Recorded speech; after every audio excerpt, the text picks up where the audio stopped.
Hola, es Kylie y hoy va a contar mi viaje al extranjero estudios. Voy a el restaurante de Seven Tequilas con Marissa. Nosotros comimos tacos, queso y guacamole. Publiqué un tweet hablando de mis planes de spring break. Yo digo, voy a la playa de Myrtle Beach durante spring break. Escribí las direcciones de canyons. Seguir derecho a Arnold Mill Road, seguir derecho, gira a la izquierda en Arnold Mill Road, gira a la izquierda en Hubbard Road, gira a derecha en Wheeler Street, gira a la izquierda en McAfee Street, gira a la derecha en Hubbard Street y gira a la derecha en Chambers Street. Encontré algunas fotos en Instagram. Es memes y fotos regular. Hecho interesante es español es segundo idioma más estudiado del mundo.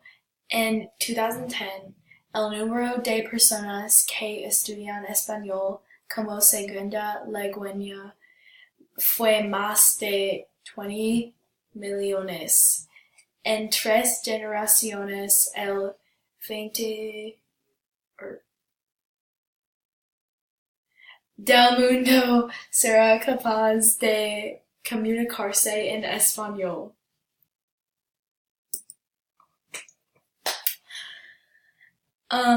Guía de la ciudad en Atlanta.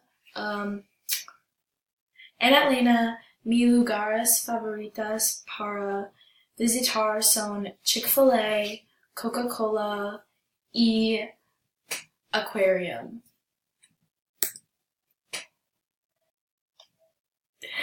Página de viaje. Decidí viajar de Cuba a Atlanta en el avión. Viaje en tren traducido. Es el horario del tren traducido de Marta.